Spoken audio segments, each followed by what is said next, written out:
বহিরাগত বিজেপি আজকে নাকি ব্রিগেডে যাচ্ছে, তারা যাচ্ছেন প্রধানমন্ত্রীর কথা শুনতে, আর যাওয়া আসার পথে যে অরাজকতার সৃষ্টি করছে তার নিদর্শনটা দেখাচ্ছে।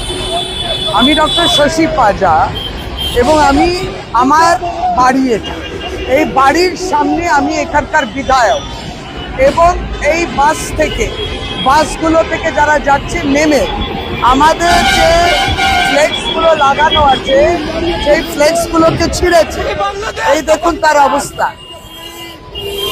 এই কাপুরুষ বিজেপি বাস থেকে নেমে ফ্লেক্সগুলো ছিঁড়ে পালিয়ে গেল।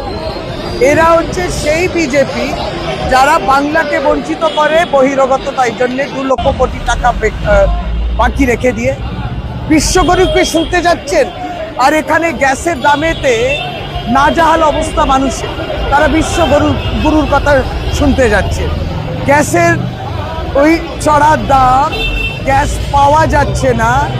SIR বাংলায় 60 লক্ষ মানুষকে তারা অ্যাডজুডিকেশনে রেখেছে, 58 লক্ষ তারা বাদ দিয়েছে, আর তারপরেও আরো 64-65 লক্ষ তারা ওই ডিলিট করেছে।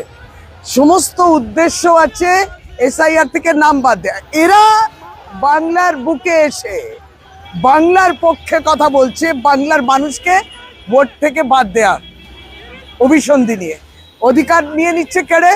আর কতটা কাপুরুষ হলে পরে তারা এসে থেমে এই ফ্লেক্সগুলো আমাদের ছিঁড়ে দিচ্ছে।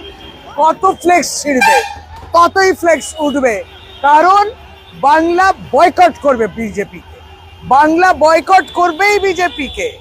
তারা মানুষের কোনো সুরাহ করছে না, মানুষকে কষ্ট দিচ্ছেন এবং এইখানে বিভাজন করে, এখান মানুষের মধ্যে লড়াই ঝগড়া, এইভাবে একটা পরিবেশ তৈরি করা শেষে, তাই জন্যে তাদেরকে বাদ দিচ্ছে।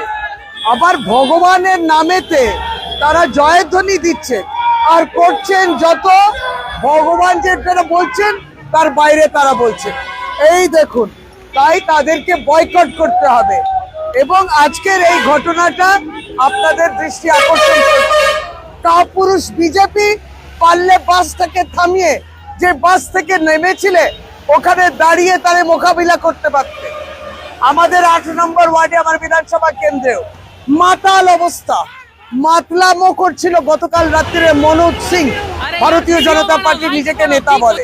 ওই মাতাল অবস্থায় সে গতকালকে এই বয়কট বিজেপি লেগেছে, কষ্ট লেগেছে, কারণ বাংলার মানুষ তাদের বয়কট করছেন, তারা বহিরাগত, এবং তাদের ওই মাতলামো গতকালকে এলাকার মানুষ দেখেছে।